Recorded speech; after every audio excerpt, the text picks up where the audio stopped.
What's happening, HT Nation? Hey, Zach Edwards here with another Tutorial Tuesday. I wanted to get this video out before I head off to New Mexico. So, one thing I'm going to be talking about is a question that came in from Brandy. She had some basic questions, but if someone's asking them, that means that there's a question that needs to be solved, and there might be other people that have the same question. So, her question, the first one, is what if she has a full hand of cards that she wants, but she has to get rid of them in order to, say, if she wants to find another explorer, or if she wants to find more morale boosters, or more armies. She has cards in here that she can't use, such as like interrupts. If you have enough interrupts, you can't really, if you want to keep those interrupts, you can't really get rid of them, right? Wrong. You can actually say this interrupt, it's great, its abilities are great, but you know what? I really want to free up my space so I get more explorers and more army cards. So, out of the 3 cards that I can play each turn, I can play them here on the battlefield, or I can put them in the discard. If I put them in the discard, great. That means that it frees up another card from my hand. I might play 2 people, free up my hand. I played 1, 2, 3. That means I get to have 3 more cards. Now say I had like this one, says interrupt. Let's see, it says interrupt.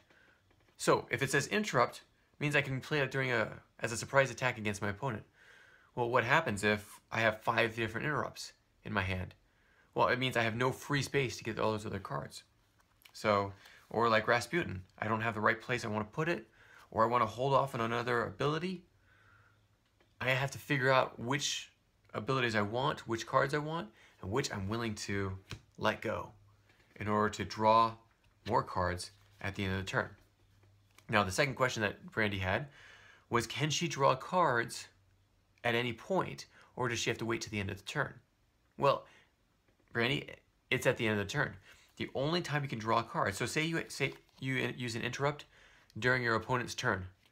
I use that interrupt card, I place it in my active area, I have 4 cards left in my hand, and it's not my turn. When it comes to my turn, sorry, I still have to wait till the end of my turn to get new cards. So that means I can still play 3 cards from my hand and have 1 left. At the end of the turns, I grab 4 cards because I grab enough, so I have up to 5 cards in my hand.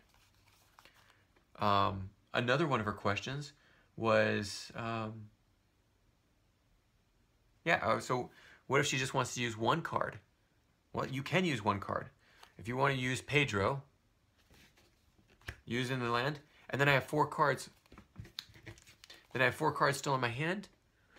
All I had to do was use that 1 card. If say I had great cards in my hands and I did not want to use them up right now.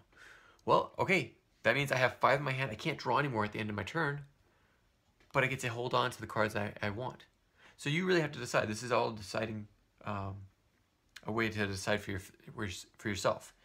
Depends on your strategy, depends on what kind of person you are, and how forward-thinking you want to be.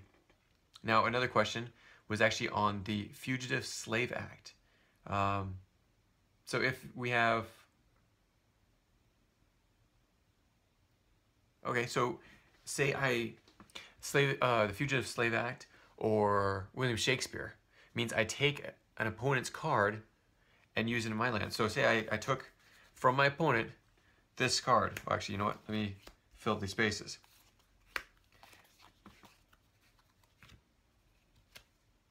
Say I took Margaret Thatcher from my opponent with the use of William Shakespeare or the Fugitive Slave Act or any of the cards that take from my opponent, and there's no space for it. Well, automatically it means I still have to abide by the 4-person rule, so I can actually take someone out, throw them in the discard, and be able to take that 1 person and place them right there. Now, the really interesting thing is, what if that card is Rasputin, and my opponent plays it on my land? Well, he gets to pick which land, of course, but he also gets to pick, I mean, with that choice, he gets to put in that land. I have to choose one of my cards, because I have 4, I already have the max amount of cards in that land. I have to choose which one I'm going to discard to put Rasputin in that place.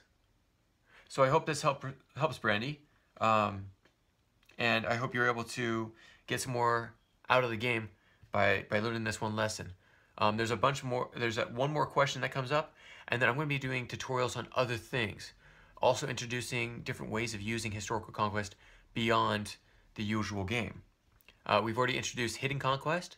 We introduced the timeline, but there's other activities that we're going to be introducing you to, so you can use your cards for much more than just playing this game.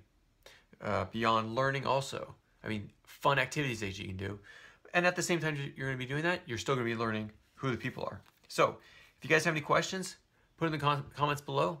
Thanks for joining me and trying this out. Take care and have a great day. If you have any comments or questions, add them to the comments below. Otherwise, we'll see you tomorrow actually. Take care. Bye.